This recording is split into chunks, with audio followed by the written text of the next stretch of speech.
Un millonario, una esposa muerta y un veneno imposible de rastrear. Todos creen que se saldrá con la suya, pero ignoran un detalle. La inspectora a cargo tiene una cuenta pendiente con los hombres como él. ¿Es esto justicia o venganza? La línea es muy delgada y la respuesta que descubrirás hoy te dejará sin aliento. En la exclusiva urbanización de los Altos de Castilla, donde el aire mismo parece costar más caro, la mansión de la familia Velasco se erigía como una fortaleza de mármol y cristal. Pero esa noche, sus muros no contenían lujos, sino el eco de una tragedia. La inspectora Elena Robles, una mujer cuya mirada guardaba más tormentas de las que su impecable uniforme dejaba entrever, cruzó el umbral. El cuerpo de Mónica de Velasco, la joven y deslumbrante esposa del magnate Ricardo Velasco, yacía al pie de la gran escalera, un ángel caído sobre un lienzo de opulencia.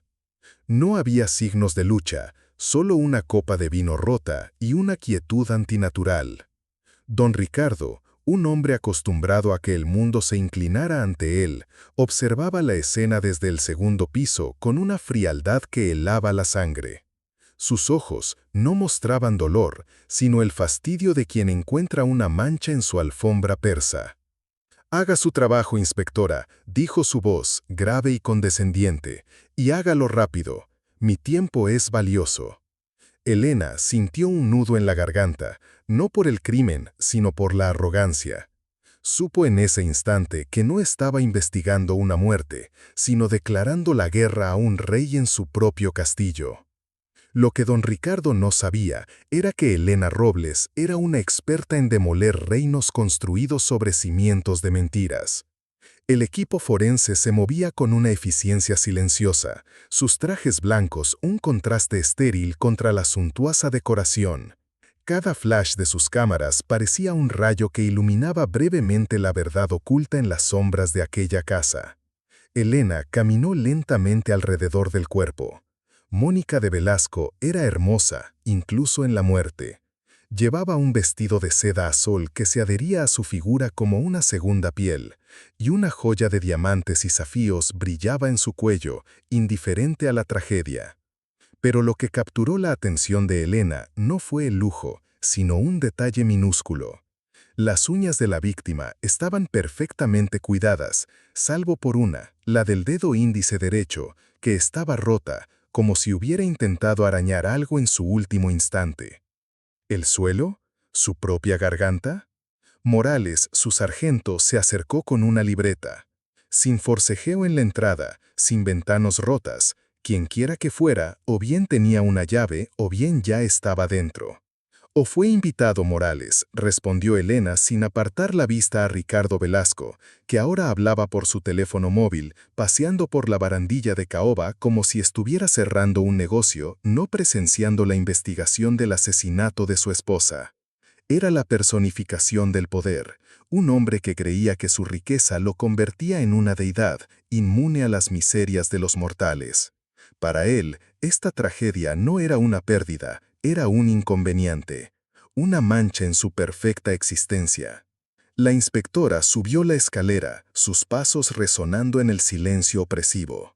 Al pasar junto a Ricardo, él ni siquiera la miró. «Espero que no esté contaminando la escena, inspectora», soltó con un tono de superioridad. Elena se detuvo y lo miró directamente a los ojos por primera vez. «¿Y usted, señor Velasco? ¿Dónde estaba cuando su esposa cayó?». Una sonrisa casi imperceptible se dibujó en los labios del magnate. «Estaba en mi despacho, trabajando, como siempre. Mi asistente puede confirmarlo.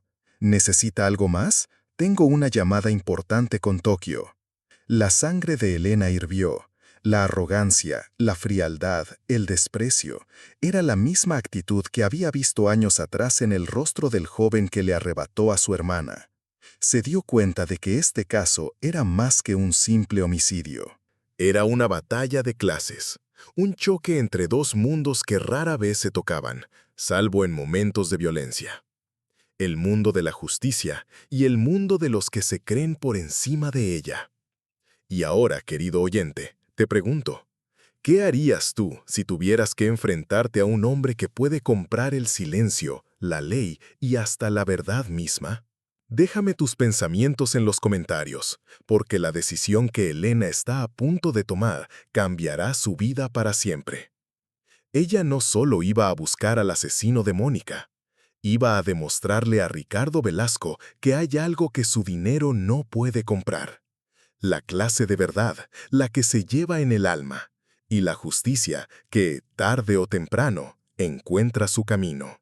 El informe del forense llegó al escritorio de Elena como una sentencia de muerte leída en voz alta. Estaba encapsulado en una fría carpeta de color manila, pero su contenido era una explosión de color escarlata. Mónica de Velasco no había caído por las escaleras en un desafortunado accidente doméstico. Mónica de Velasco no se había desmayado. Había sido envenenada. La palabra resonaba en la mente de Elena. Envenenada. Pero no con un veneno común, de esos que se encuentran en los titulares de la prensa sensacionalista. El arma homicida era la aconitina, un alcaloide cristalino extraído de la planta de acónito, conocida en la antigüedad y en la literatura gótica como matalobos o, más poéticamente, la reina de los venenos. Era una sustancia de una potencia aterradora que paralizaba el corazón y el sistema nervioso en cuestión de minutos. Su elección no era casual, era una declaración. La firma de un asesino metódico, inteligente y cruel. Alguien que no solo quería matar, sino hacerlo de una forma casi artística. Una muerte silenciosa e invisible que podría haber pasado por un simple infarto. Elena se levantó y caminó hacia la ventana de su despacho. Abajo, Madrid bullía con su ritmo habitual, ajena al drama que se cosía en la planta séptima de la comisaría. Este detalle, la aconitina, cambiaba el tablero de juego por completo. Esto no era un crimen pasional ejecutado en un arrebato de ira. Era una ejecución a sangre fría, planeada con una precisión de cirujano. Convocó a su equipo a la sala de reuniones. La atmósfera era densa, cargada de la tensión que precede a las grandes revelaciones. El sargento Morales, un hombre práctico y de pocas palabras, fue el primero en hablar, con su habitual lógica de manual. Jefa, si es un veneno tan raro, el círculo de sospechosos se reduce. Deberíamos investigar a los enemigos de Ricardo Velasco. Un magnate de su calibre debe tener rivales que quieran verlo caer. ¿Un competidor en los negocios, alguien a quien arruinó? La lista podría llenar la guía telefónica de Madrid. Pero Elena negó lentamente con la cabeza, sus ojos fijos en la fotografía de la mansión Velasco que presidía la pizarra de pruebas. No, Morales, te equivocas. Este veneno no se compra en el mercado negro ni se encarga a un sicario por internet. La aconitina requiere conocimiento. Se cultiva, se extrae, se prepara. El acónito es una planta ornamental, hermosa y letal, que se puede encontrar en jardines de gente adinerada que aprecia las flores exóticas. Hizo una pausa, dejando que el peso de sus palabras se asentara en la sala. Quien mató a Mónica no es un enemigo externo. Es alguien que tenía acceso a esa casa. Alguien que probablemente se sentó a la mesa con ella, que le sonrió mientras le ofrecía la copa de vino que la mataría. Alguien de dentro que sabe de botánica o de historia. La revelación cayó como una bomba silenciosa. El asesino no era un fantasma sin rostro. Tenía nombre, tenía una cara y probablemente estaba en el álbum de fotos familiar de los Velasco. La mansión, con sus jardines perfectamente cuidados y sus lujosos interiores, no era solo la escena del crimen. Era el jardín donde había florecido el arma homicida. La investigación ya no se trataba de buscar fuera, sino de mirar dentro, de escrutar cada sonrisa, cada gesto, cada palabra de los habitantes de esa jaula de oro. ¿El marido? ¿El titán que lo veía todo como una transacción? ¿El hijo atormentado? ¿La asistente devota? Cada uno de ellos, de repente, tenía el potencial de ser un jardinero de la muerte. La pregunta ahora no era quién tenía un motivo, sino quién tenía el conocimiento para convertir la belleza en un veneno letal. Y esa, querido oyente, es una pregunta que nos lleva a los rincones más oscuros del alma humana, donde la envidia y la ambición florecen en silencio, esperando el momento perfecto para atacar. Elena regresó a la mansión Velasco, pero esta vez no era una simple inspectora en la escena de un crimen. Era una cazadora, y llevaba el arma más poderosa de todas, la verdad. El informe de toxicología era su escudo y su espada. La familia la esperaba en el salón principal, una estancia tan vasta y fría como una catedral. Y ellos, los sospechosos, estaban sentados en sofás de diseño que parecían tronos. Era un tribunal improvisado, y Elena era a la vez fiscal, juez y jurado. La tensión era un animal vivo en la habitación. Se podía sentir su aliento en la nuca. Estaban todos. Don Ricardo, con su aire de emperador romano al que acaban de interrumpir la siesta. Su hijo, Javier, un joven de aspecto frágil y mirada huidiza, cuya palidez contrastaba con el bronceado perpetuo de su padre.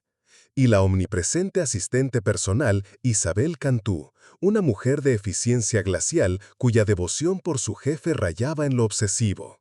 Elena colocó la carpeta sobre la mesa de centro de cristal con un golpe seco que resonó en el silencio.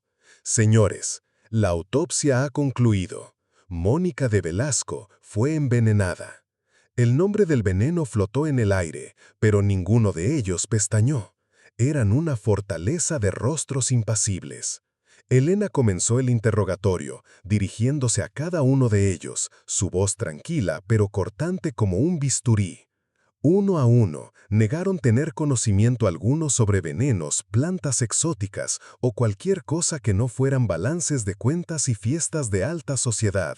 Construyeron un muro de negaciones, una muralla de coartadas perfectas. Don Ricardo fue el más despectivo.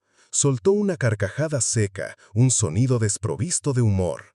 ¿Plantas? ¿Aconitina? Inspectora, por favor. Soy un hombre de negocios, no un herborista medieval. Mi jardinero es un filipino que apenas habla español.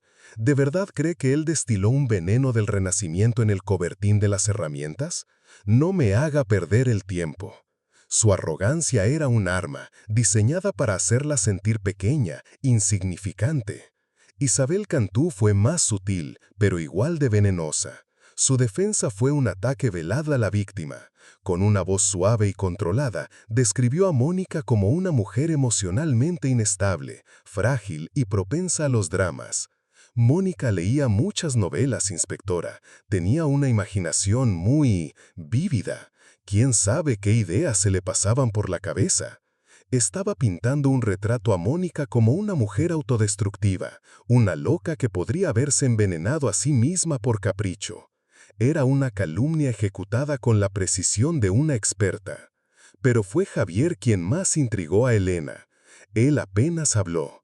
Durante todo el interrogatorio, sus manos temblaban mientras sostenía una taza de té que nunca llegó a beber. El líquido temblaba en la porcelana fina, creando pequeñas ondas que delataban el terremoto que había en su interior. Sus ojos estaban fijos en un punto invisible de la pared, como si estuviera viendo una película de terror que solo él podía presenciar. Cuando Elena le preguntó directamente si sabía algo sobre las aficiones de Mónica, él solo balbuceó un no casi inaudible, sin atreverse a mirar a su padre. Parecían un frente unido, impenetrable. Pero Elena era una experta en detectar las grietas en los muros más sólidos. Y la grieta más grande, la más profunda, era el silencio aterrorizado de Javier Velasco. No era el nerviosismo de un culpable, era el pavor de un testigo. Él sabía algo. Su miedo era tan palpable que casi se podía oler en el aire cargado de perfume caro y mentiras bien ensayadas. Elena supo que él era la llave. Ricardo era la fortaleza. Isabel era la guardia. Pero Javier era la puerta secreta. Y ella estaba dispuesta a encontrar la forma de abrirla, aunque tuviera que derribar todo el castillo para conseguirlo. Porque en cada familia, querido oyente, Por muy perfecta que parezca, siempre hay un secreto. Y a menudo, el miembro más débil de la familia es el que carga con el peso más grande. ¿Logrará Elena quebrar el silencio de Javier? La respuesta podría costar más de una vida. Esa noche, Elena no pudo dormir. El eco de las palabras de Ricardo Velasco, su desprecio envuelto en seda y colonia cara, rebotaba en las paredes de su pequeño apartamento en el barrio de Malasaña. Este lugar, su santuario, un refugio de libros y recuerdos, parecía de repente un mundo aparte, una realidad paralela a la opulencia insultante de los Altos de Castilla. El caso Velasco había removido algo profundo en su interior, un sedimento de dolor y rabia que creía haber enterrado hacía mucho tiempo. Se sirvió un vaso de agua, pero la sed que sentía no era física, era una sed de justicia. Con un suspiro, se acercó a la vieja cómoda de madera que había heredado de su abuela y abrió el cajón inferior. El chirrido de la madera fue el único sonido en la noche. Dentro, envuelta en un pañuelo de seda, había una sola fotografía, gastada por el tiempo y el tacto de sus dedos. Era el rostro de su hermana menor, Laura, sonriendo a la cámara con la luz de sus 17 años en los ojos, una vida entera por delante. Laura había sido víctima de un conductor ebrio, un joven millonario, hijo de un constructor influyente. El chico, con su coche deportivo de 200.000 euros, la había arrollado en un paso de peatones y se había dado a la fuga. Gracias a un ejército de abogados caros y a la influencia de su padre, que movió hilos en las más altas esferas, el culpable nunca pisó la cárcel. Una multa, servicio comunitario y una vida destrozada, la de Laura, reducida a una simple nota a pie de página en los anales de la injusticia. La justicia para los ricos y la justicia para los demás. Dos sistemas paralelos que nunca se tocaban. Esa herida nunca había cerrado. Elena había aprendido a vivir con ella, a convertir el dolor en la armadura que llevaba cada día bajo su uniforme. Pero ver la arrogancia de Ricardo Velasco, su convicción inquebrantable de estar por encima de la ley, de ser intocable, había reabierto esa cicatriz con una violencia brutal. El rostro de Ricardo se superponía con el del joven conductor, la misma sonrisa condescendiente, la misma certeza de que el dinero era un salvoconducto universal. Se dio cuenta de que no solo buscaba al asesino de Mónica Velasco, buscaba la justicia que le fue negada a su hermana. Cada pista que seguía, cada mentira que entramaba, no era solo por Mónica, una mujer a la que nunca conoció pero cuya humanidad sentía vibrar en el eco de su ausencia. Era por Laura, por todas las Lauras del mundo, por todas las víctimas cuyos casos se cerraron con un cheque y un apretón de manos en un despacho de lujo. Se juró a sí misma, en el silencio roto solo por las sirenas lejanas de la ciudad que lloraba sus propias tragedias, que Ricardo Velasco no se saldría con la suya. Esta vez la balanza se inclinaría. Esta vez el dinero no podría comprar el silencio ni la impunidad. Su misión se había vuelto personal. Se había transformado. Ya no era un caso. Era una cruzada. Era una promesa hecha a un fantasma, a una sonrisa congelada en una fotografía, y estaba dispuesta a todo para cumplirla. Porque, y esto es algo que hombres como Ricardo Velasco nunca entenderán, hay deudas que no se pagan con dinero. Hay deudas que solo se saldan con la verdad. Y Elena Robles estaba a punto de presentar la factura. Con la promesa a su hermana ardiendo en su interior, Elena volvió al trabajo con una determinación renovada. Dejó a un lado las emociones y se centró en los hechos, en las piezas del rompecabezas que no encajaban.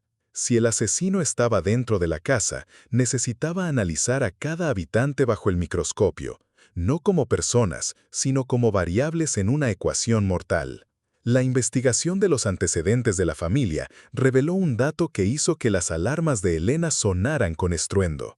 No provenía de Ricardo, el depredador evidente, ni de Javier, el testigo aterrorizado. Venía de la figura más silenciosa y discreta, Isabel Cantú, la leal asistente. El informe la describía como la empleada perfecta, eficiente, discreta, leal hasta la médula. Pero al profundizar, su vida parecía un planeta que giraba en torno a un único sol. Ricardo Velasco. No era solo una empleada, su existencia entera giraba en torno a él de una manera que resultaba enfermiza. Había renunciado a su vida personal, no tenía amigos cercanos, ni pareja, ni familia con la que mantuviera contacto. Vivía en una pequeña y elegante casa de invitados dentro de la vasta propiedad Velasco, siempre disponible, siempre a la sombra de su jefe. Fuentes anónimas del personal de servicio, entrevistadas discretamente por Morales, describían su lealtad como algo más parecido a una adoración no correspondida, una devoción casi religiosa. Isabel no trabajaba para Ricardo, existía para él. Y entonces llegó el dato clave, el que lo cambió todo. Elena descubrió que hacía 5 años Isabel Cantú había tomado varios cursos intensivos de botánica y jardinería ornamental en un prestigioso centro de estudios de paisajismo. Cuando se le preguntó al respecto durante el primer interrogatorio, ella lo había despachado como un simple hobby para decorar mejor las oficinas. Un hobby. La palabra resonó en la mente de Elena con una ironía macabra. De repente, la mujer silenciosa, la sombra eficiente, se convirtió en la sospechosa principal. El móvil era clásico, casi sacado de una telenovela de las 3 de la tarde. ¿Era la amante despechada que había sido reemplazada por una esposa más joven y bella? ¿La empleada fiel que veía a la deslumbrante Mónica como una usurpadora del lugar que creía merecer al lado del trono?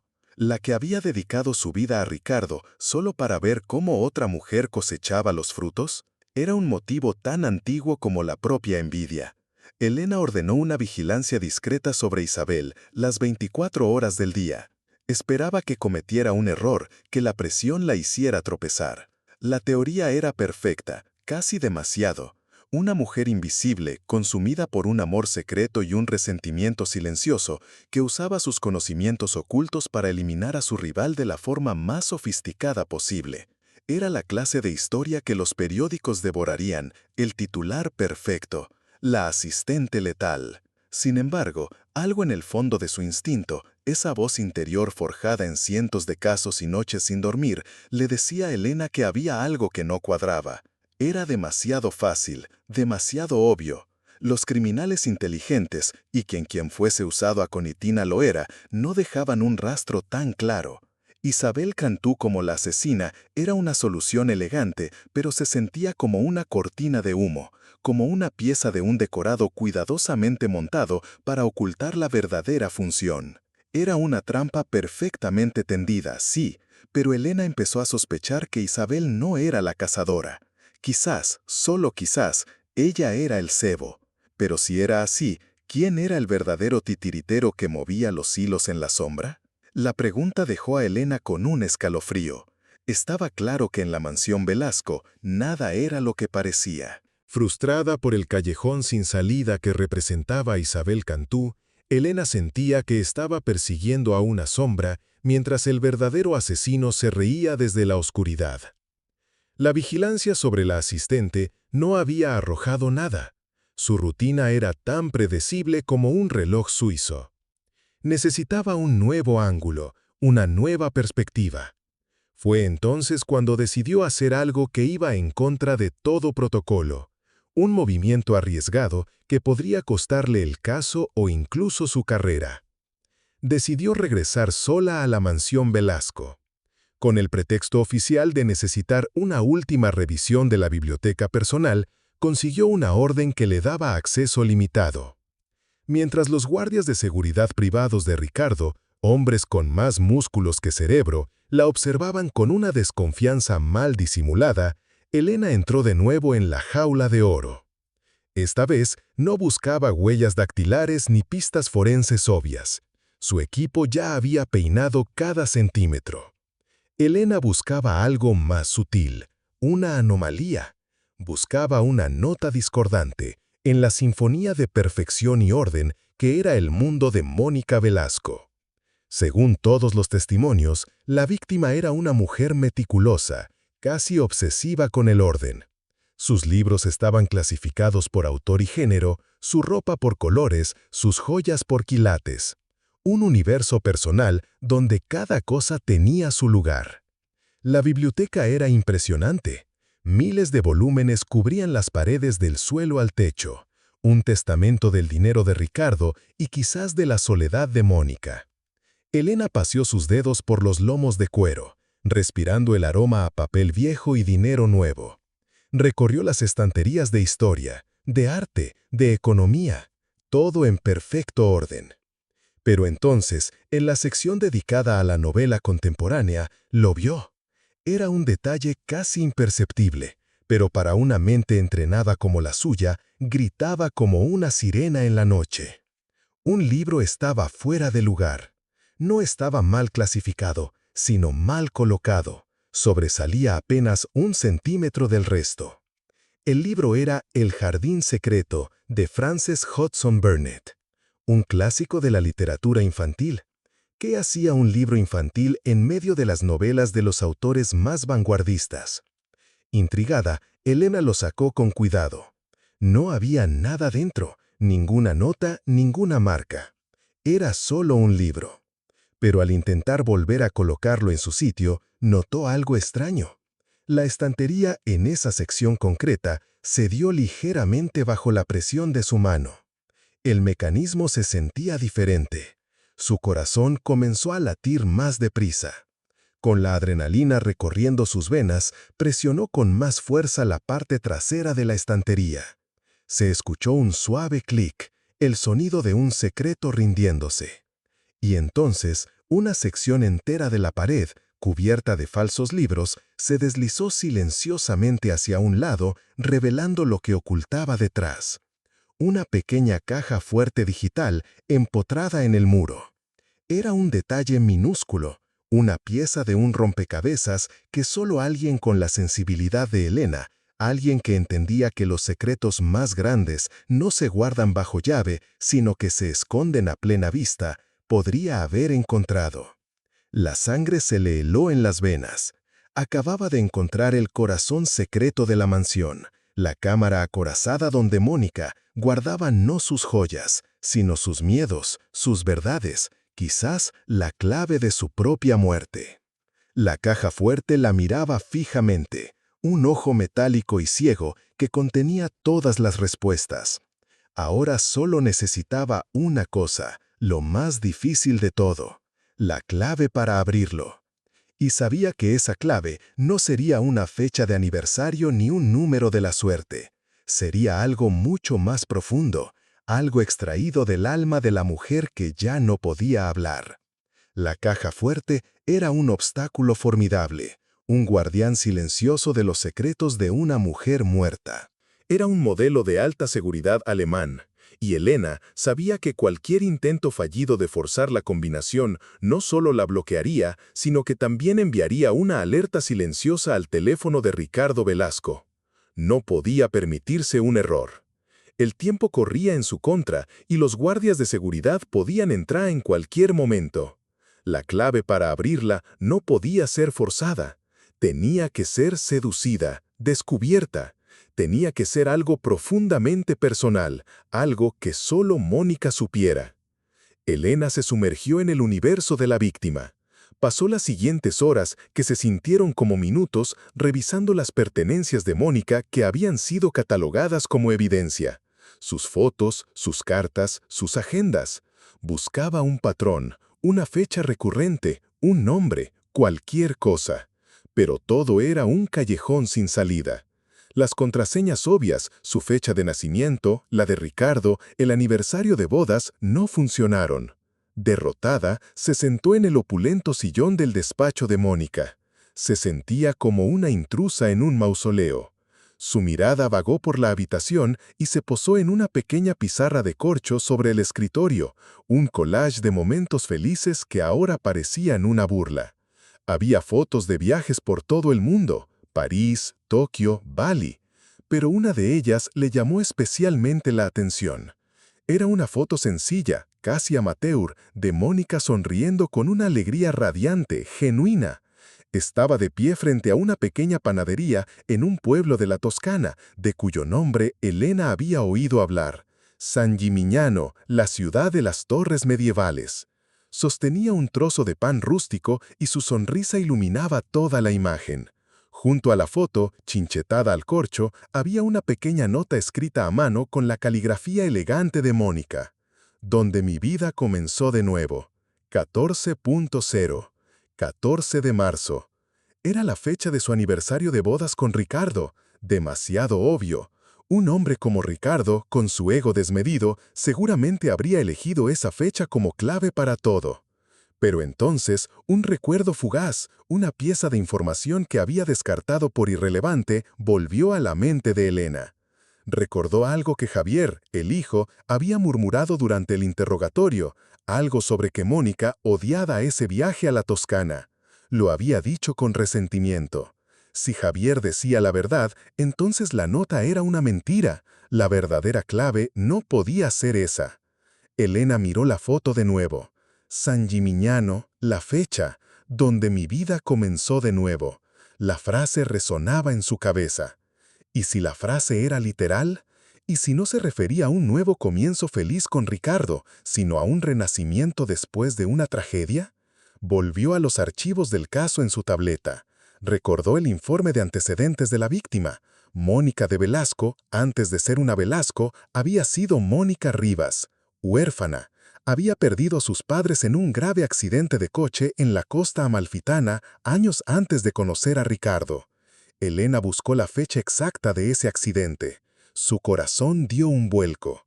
Era el 14 de marzo, el día en que su mundo se rompió, el día en que su vida anterior terminó y tuvo que, a la fuerza, comenzar de nuevo. No era una fecha de celebración, era una cicatriz. Una fecha que nadie, excepto ella, recordaría con esa dualidad de dolor y supervivencia. Con el corazón en un puño y una certeza helada recorriéndole la espalda, Elena se acercó de nuevo a la caja fuerte y tecleó los 4 números en el panel digital. 1.4.0.3. Se escuchó un segundo clic, un sonido metálico y definitivo. Y la pesada puerta de acero se abrió con un suave gemido. El secreto de Mónica finalmente había cedido.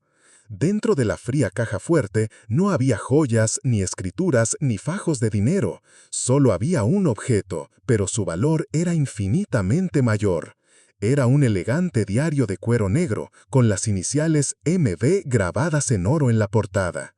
Elena se puso unos guantes de látex y lo abrió con manos temblorosas, como si estuviera profanando una tumba. La caligrafía de Mónica era clara y precisa, la de una mujer educada y metódica, pero las palabras que llenaban las páginas eran un grito de desesperación silencioso, el testamento de una prisionera en una jaula de oro.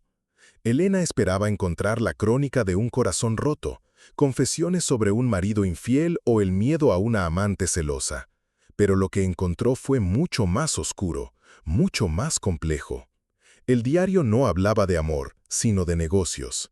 Página tras página, Mónica, aquella mujer que Ricardo había insistido en presentar a la sociedad como una simple y hermosa esposa trofeo, revelaba una mente brillante para las finanzas, una inteligencia aguda que su marido había subestimado y tratado de suprimir.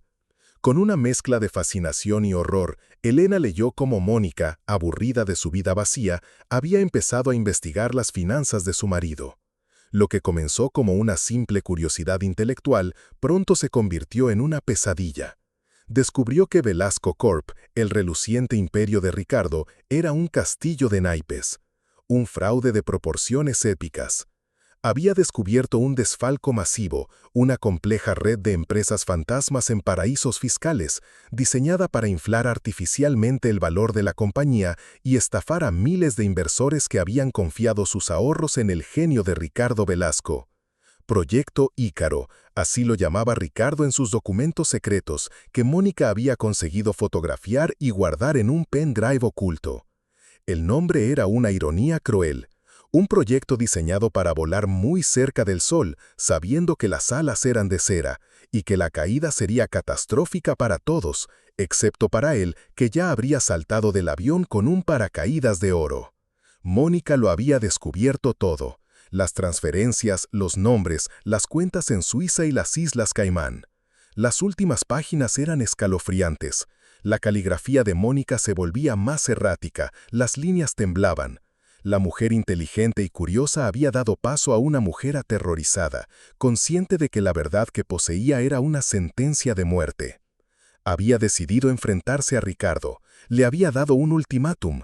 O confesaba públicamente, liquidaba las empresas fantasma y devolvía el dinero a los inversores, o ella misma entregaría todas las pruebas a la prensa y a la Comisión Nacional del Mercado de Valores. La última entrada, escrita la misma tarde de su muerte, helaba la sangre. Esta noche se lo diré. Es mi última carta. No puedo seguir viviendo esta mentira. No puedo ser cómplice de su crimen con mi silencio. Tengo miedo, un miedo atroz que me paraliza, pero más miedo me da el silencio. Que Dios me ayude. Elena cerró el diario de golpe. El nudo que tenía en la garganta era ahora una piedra afilada. Esto lo cambiaba todo. El móvil del asesinato no era la pasión, ni los celos, ni la envidia. Era el más antiguo y poderoso de todos, el dinero. Cientos, quizás miles de millones de euros. Mónica de Velasco no fue asesinada por un corazón roto, sino para silenciar la verdad que podía destruir a un titán. Y Ricardo Velasco, el hombre que se creía un dios, había demostrado ser un simple mortal, dispuesto a matar para proteger su altar de mentiras. La guerra, ahora sí, estaba declarada. Con el diario de Mónica en su poder, Elena se sintió como si llevara un arma nuclear en el maletín. La verdad que contenían esas páginas eran tan explosivas que podía demoler no solo a un hombre, sino a todo un sistema construido sobre la codicia y la mentira. Organizó una reunión formal con Ricardo Velasco y su costosísimo abogado en la sala de interrogatorios de la comisaría. La atmósfera era gélida, el aire tan denso que se podía cortar con un cuchillo. Ricardo entró con la misma arrogancia de siempre, pavoneándose como si estuviera entrando en su propio consejo de administración, esperando una disculpa por las molestias. Se sentó, cruzó las piernas y miró a Elena con una sonrisa condescendiente. Elena, con una calma que desquiciaba al magnate, no dijo nada. Simplemente abrió el diario de cuero negro y comenzó a leer en voz alta. Su voz era tranquila, monótona, pero cada palabra era un martillazo contra la armadura de Ricardo. Leyó los extractos sobre las empresas fantasma, las cuentas numeradas y el desfalco masivo. Leyó el nombre clave: Proyecto Ícaro. Con cada palabra, el color abandonaba el rostro de Ricardo. Su máscara de control absoluto, forjada en décadas de poder e impunidad, comenzó a resquebrajarse. Su sonrisa se desvaneció, reemplazada por una mueca de incredulidad. Por primera vez, Elena vio pánico en sus ojos. Un pánico puro, animal. Pero el pánico, en hombres como él, rápidamente se convierte en furia. ¡Basta!, gritó, golpeando la mesa con tal fuerza que la jarra de agua tembló. «Esto es inadmisible. Una farsa. Está violando la privacidad de mi difunta esposa». Su voz era un trueno, pero Elena detectó una nota de desesperación en ella. «Ese es el diario de una mujer desequilibrada, emocionalmente inestable. Usted está obsesionada conmigo, inspectora. Esto es un acoso, una caza de brujas». Su abogado, un hombre con un traje de miles de euros y el alma vendido al diablo, intervino de inmediato, amenazando con demandar a todo el cuerpo de policía por difamación, por pruebas obtenidas ilegalmente, por todo lo que se le ocurría. Pero Elena no se inmutó. Siguió leyendo. Entonces, Ricardo Velasco, el titán acorralado, usó su última carta, el as que siempre guardaba en la manga. Sacó su teléfono móvil, un dispositivo que parecía más un arma que un medio de comunicación. Hizo una sola llamada. No a otro abogado, no a un juez. La llamada fue a un político de muy alto rango. Un hombre cuyo nombre aparecía en los periódicos solo cuando se inauguraban hospitales o se ganaban elecciones. 20 minutos después, la puerta de la sala de interrogatorio se abrió. Era el comisario jefe de Elena. Su rostro era una mezcla de ira contenida y resignación amarga. Ni siquiera miró a Ricardo. Sus ojos se clavaron en Elena. Robles, a mi despacho, ahora. En la privacidad de la oficina, el comisario no se anduvo con rodeos. Lo siento, Elena, de verdad, pero me acaban de llamar. Órdenes de arriba, de muy arriba. Estás fuera del caso. Oficialmente, por mala praxis y obsesión con un sospechoso. Entrega todo lo que tengas. El diario, las notas, todo. La puerta se cerró en la cara de Elena, un sonido sordo que fue como una bofetada. Ricardo Velasco había ganado. Su poder, invisible y todopoderoso, había aplastado la verdad una vez más. O eso creía él, porque no sabía que Elena Robles no era de las que se rinden. Cuando el sistema te da la espalda, a veces, solo a veces, es cuando te da la libertad para actuar sin reglas. Y un policía sin reglas es lo último que un hombre como Ricardo querría tener como enemigo. El juego acababa de cambiar de nivel. La suspensión fue un golpe devastador, un puñetazo directo al estómago que le robó el aliento. En un instante, Elena Robles pasó de ser la inspectora al mando del caso más importante de su carrera a ser una paria. Se sintió exactamente como se había sentido años atrás, impotente, viendo con una rabia sorda cómo la maquinaria del poder aplastaba la justicia sin siquiera despeinarse. Sus colegas, aquellos con los que habían compartido cafés de madrugada y peligros en la calle, ahora la evitaban. Sus miradas se desviaban cuando se cruzaban en los pasillos, sus saludos eran forzados. El miedo es contagioso, y nadie quería contagiarse de la ira de Ricardo Velasco. Su placa y su arma le fueron retiradas, dos pedazos de metal que representaban toda su identidad, ahora guardados en un sobre de Manila en el cajón de un burócrata. Estaba sola. Sola con la verdad más grande de su carrera quemándole en las manos y sin poder hacer absolutamente nada. Antes de irse, hizo una copia del diario de Mónica en un disco encriptado. Fue un acto de pura rebeldía. No sabía qué haría con él, pero se negaba a que esa verdad muriera en un archivo polvoriento. Vagó por las calles de Madrid, una sombra entre la multitud anónima. La ciudad que siempre le había parecido vibrante y llena de vida, ahora se sentía hostil, cómplice del silencio. Cada titular de periódico que elogiaba la última donación filantrópica de Ricardo Velasco, cada noticiero de televisión que lo presentaba como un pilar de la economía española, era una bofetada personal.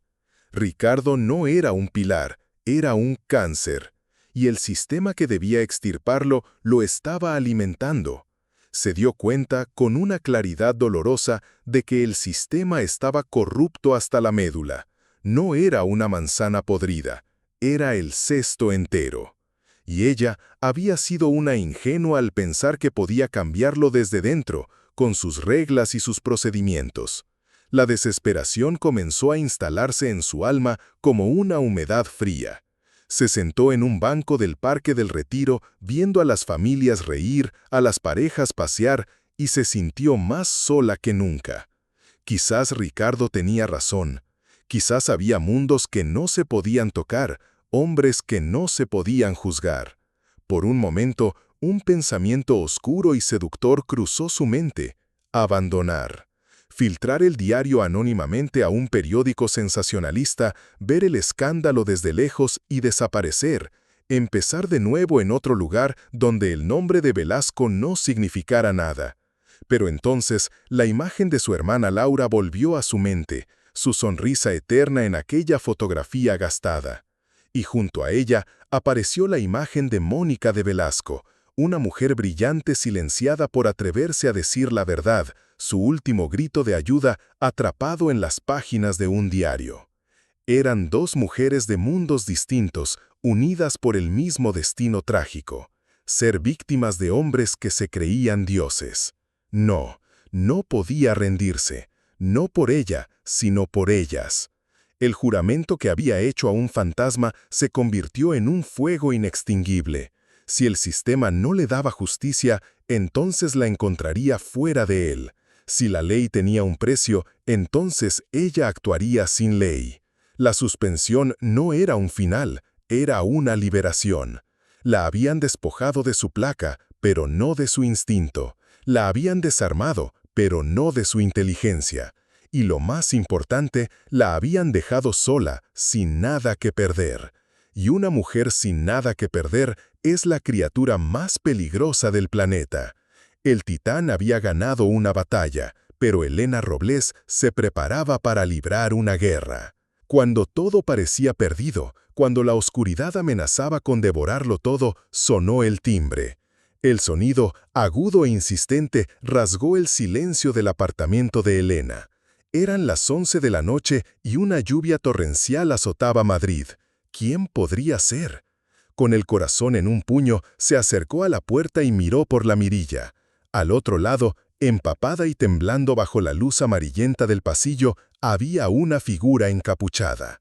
Elena abrió la puerta con cautela. Era Javier Velasco. Sus ojos estaban rojos e hinchados de tanto llorar, y su rostro, normalmente pálido, ahora tenía el color de la cera. Parecía un hombre al borde del abismo, a un solo paso de dejarse caer. «No puedo más, inspectora», susurró, su voz rota por los sollozos y el frío. «No puedo vivir con esto». Elena, a pesar de todo, sintió una punzada de compasión. Lo hizo pasar y le ofreció una toalla y una taza de café caliente. Con el calor de la taza entre sus manos temblorosas, Javier Velasco, el heredero del imperio, el joven que vivía a la sombra de un padre monstruoso, se derrumbó. Y confesó. La noche del asesinato, había escuchado a su padre y a Mónica discutir acaloradamente en la biblioteca. La voz de Mónica era firme, la de Ricardo, un siseo helado. Asustado, Javier se escondió tras una cortina y escuchó cómo Mónica lo amenazaba con exponerlo todo, con destruir el proyecto Ícaro. Pero la revelación que dejó a Elena sin aliento fue otra. Después de que Mónica se fuera, jurando que al día siguiente hablaría con su abogado, Javier vio a su padre caminar con una calma aterradora hacia un pequeño invernadero privado al fondo del jardín, un lugar que nadie más que él cuidaba, lleno de plantas exóticas y raras. Lo vio manipular unas flores de un intenso color azul, unas flores que Javier reconoció de uno de los libros de botánica de Mónica, acónitos. No lo vio preparar el veneno, no vio el momento exacto en que lo mezcló con el vino, pero sí lo vio volver a la casa con una pequeña botella de cristal en la mano, sus ojos brillando con una determinación fanática. Javier, aterrorizado por la figura de su padre, un hombre que siempre lo había tratado con desprecio por su carácter débil, había guardado silencio. «Él me lo advirtió», sollozó Javier. «Me dijo que si abría la boca me destruiría, que yo sería el siguiente en tener un accidente. Pero la culpa, queridos oyentes, es un veneno más lento y mucho más cruel que la aconitina. Se instala en el alma y la corroe desde dentro». Javier no podía dormir, no podía comer, la cara de Mónica lo perseguía en sus pesadillas. La cobardía le estaba costando la cordura. Metió la mano en el bolsillo de su chaqueta empapada y le entregó a Elena un objeto envuelto en un pañuelo de seda. Era la pequeña botella de cristal que él mismo, en un acto de valentía desesperada, había recuperado del invernadero esa misma noche, después de que la policía se fuera. Todavía contenía un sedimento, unos restos del veneno. Era la prueba física, la pistola humeante, era la prueba definitiva. En un giro de la tragedia griega, el hijo había decidido traicionar al padre para salvar su propia alma. El muro de silencio de los Velasco no se había roto, había implosionado por su propio peso. Ahora, Elena no solo tenía el móvil y el conocimiento, tenía el arma homicida y un testigo. El juego había terminado. Solo quedaba el jaque mate. Con la prueba física en una bolsa de evidencias y el testimonio de Javier grabado y asegurado, Elena tenía todo lo que necesitaba para un arresto. Pero ella sabía, por la dolorosa experiencia con el caso de su hermana, que un juicio contra un hombre como Ricardo podría manipularse. Sus abogados eran tiburones, capaces de sembrar la duda sobre cualquier prueba, de destrozar a un testigo vulnerable como Javier en el estrado. Necesitaba algo más, necesitaba una confesión. Y para atrapar a un monstruo, a veces tienes que pensar como uno. y de un clan arriesgado, una obra de teatro macabra, una trampa perfectamente tendida con el cebo más irresistible para un narcisista como Ricardo, hizo que Javier, ahora bajo protección policial en un lugar seguro, llamara a su padre.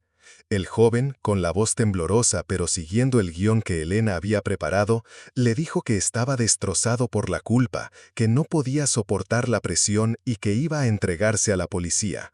Le dijo que iba a asumir toda la culpa del asesinato de Mónica para proteger el legado familiar.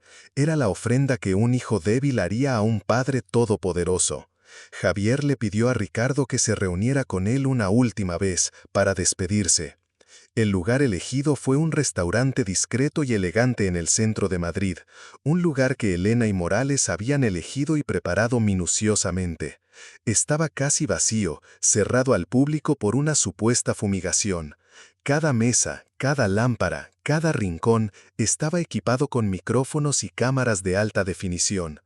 Ricardo Velasco, creyendo que su cobarde hijo iba a inmolarse para salvarlo, aceptó la reunión. Llegó al restaurante con la confianza de un rey que va a recibir un tributo. Se sentó frente a Javier en una mesa iluminada por una sola vela, creando una atmósfera íntima y conspiradora. La tensión era insoportable.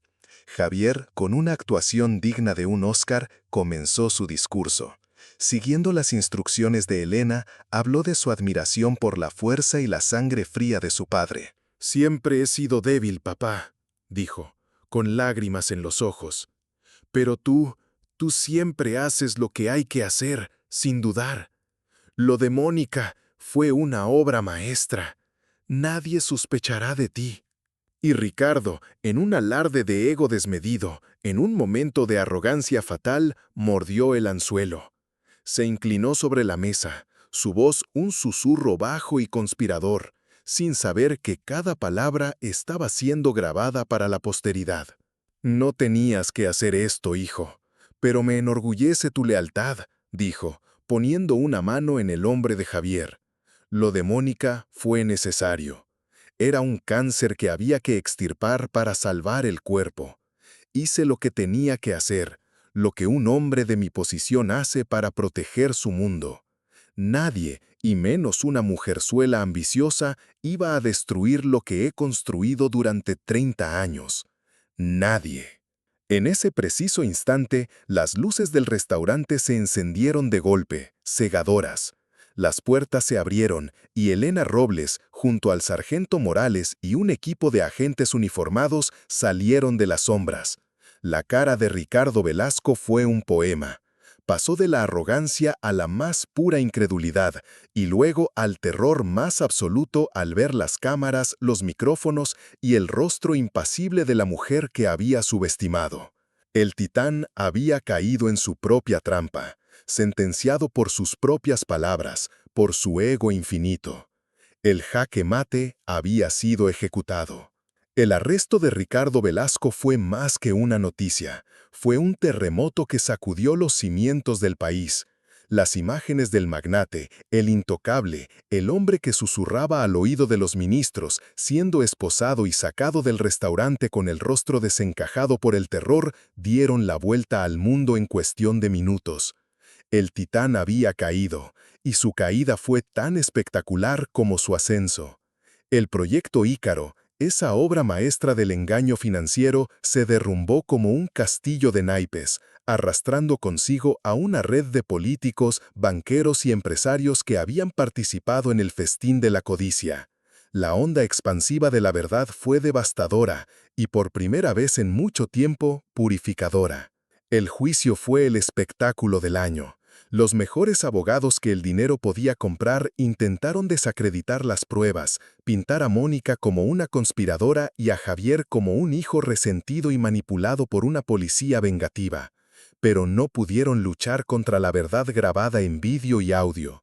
La confesión de Ricardo, pronunciada con la arrogancia de quien se cree impune, fue su sentencia de muerte. Fue condenado por asesinato y por el mayor fraude financiero de la historia.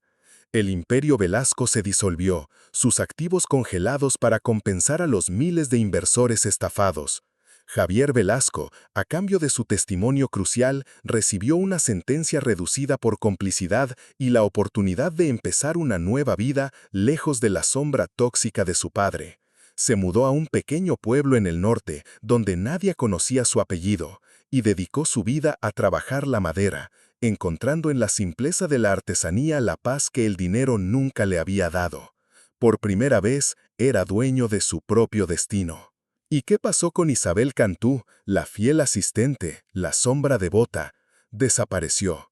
Se esfumó como si nunca hubiera existido, consumida por la vergüenza y la humillación de haber dedicado su vida entera a servir a un monstruo, de haber sido una pieza más en su juego de poder.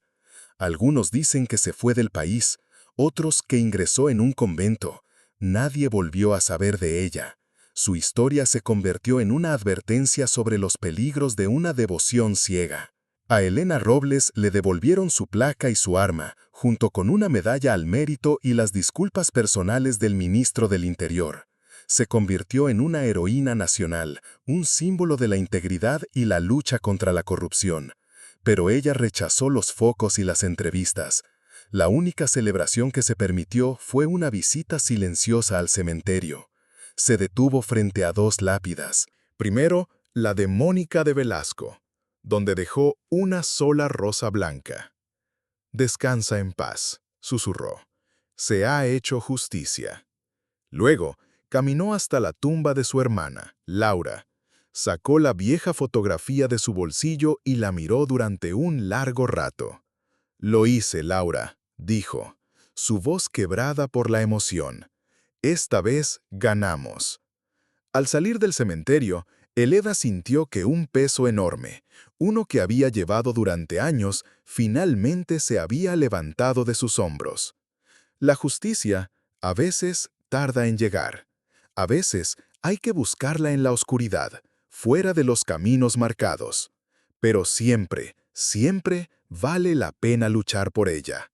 Porque la justicia no es solo un concepto legal, es la paz del alma. Y así, queridos oyentes, termina nuestra historia. Un relato que nos demuestra que los muros más altos no están hechos de piedra, sino de arrogancia. Y que la verdad, por muy profundo que se la entierre, siempre encuentra la manera de salir a la luz. La historia de Elena y Ricardo nos recuerda que la verdadera clase no se compra con dinero, sino que se demuestra con acciones, con la valentía de hacer lo correcto incluso cuando el mundo entero te dice que te rindas. ¿Qué te pareció esta historia de justicia y redención? ¿Crees que la venganza personal de Elena estaba justificada para alcanzar un bien mayor? Nos encantaría leer tu opinión en los comentarios. Gracias por ver El dinero y el amor. Si esta historia tocó tu corazón y te mantuvo al borde del asiento, te pedimos que nos apoyes con un me gusta y que compartas este video con alguien que necesite recordar que ninguna mentira dura para siempre. No olviden suscribirse a El dinero y el amor y activar las notificaciones para que no se pierdan ni un solo capítulo de las batallas que libramos entre la codicia y el corazón. Y ahora, como siempre, cuéntanos desde qué rincón del mundo nos estás viendo. Nos llena de alegría saber que estas historias llegan a corazones de toda la comunidad de habla hispana. ¡Hasta la próxima!